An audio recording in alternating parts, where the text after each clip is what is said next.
Making a very simple cake based on St. Martin's cake, the Maltese St. Martin's cake. And it's got no sugar, no processed sugar.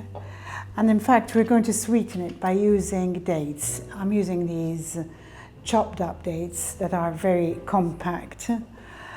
They're the most economical on the market, and that's why I'm using them. If you can afford to use the whole dates, do so.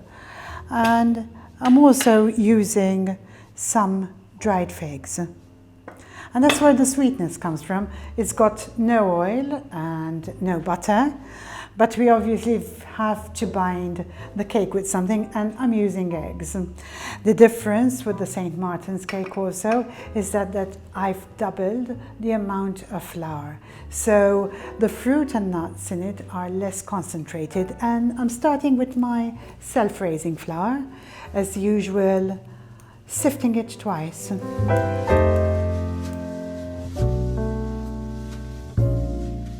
I'm sifting it for the second time.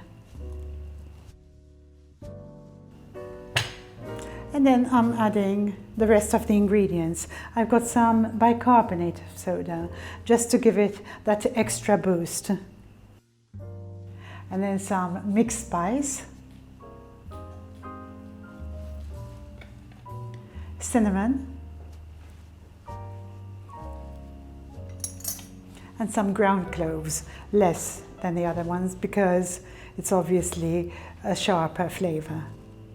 And a pinch of salt.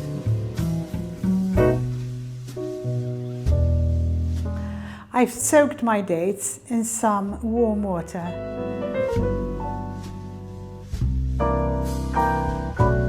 I'm going to grate some citrus now, whatever you prefer, and I'm starting with my lemon.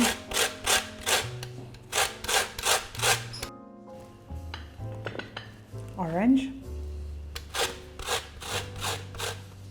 And if they're in season, a tangerine or clementine, it makes a wonderful flavor in most cakes.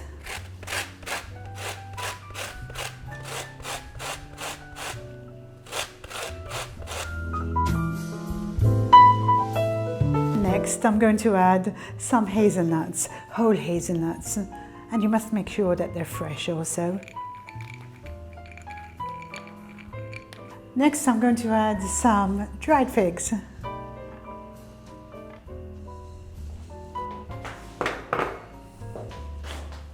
And chop them all up, about 100 grams.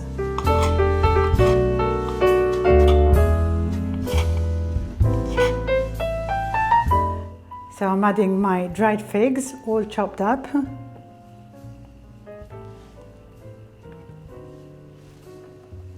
And then my dates, which I've immersed in hot water, and they've gone all mushy.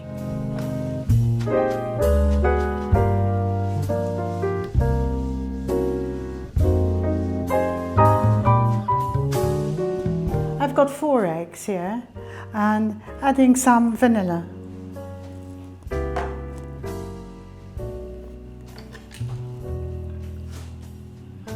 And then I'm going to put my eggs with the dry ingredients.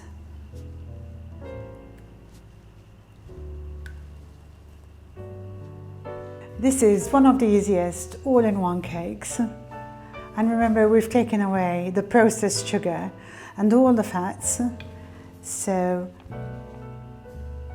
it should appeal to a lot of people. You will probably find that the mixture is a bit dry, so add a bit of water, just a little at a time, until we achieve that dropping consistency.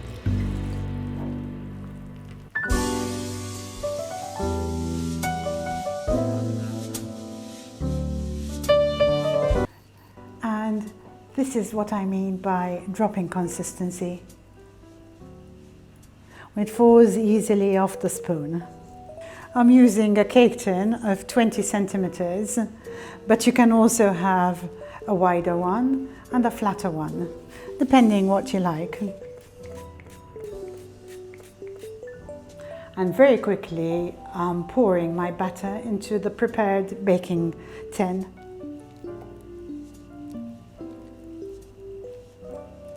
And always leave a gap of about 3 centimeters from the top, because you've got to allow room for it to rise.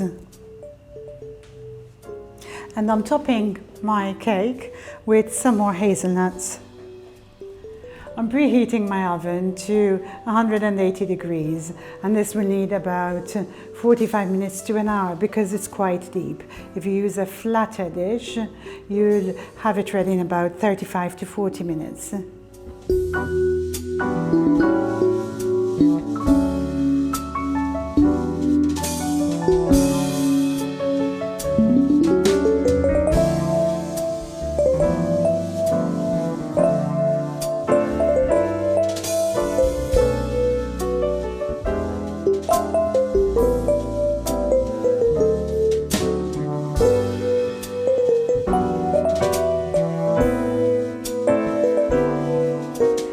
That's our cake now, all ready.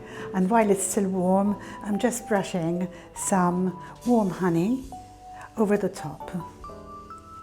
And I hope you'll try this recipe out. I'm just taking the cake out of the tin.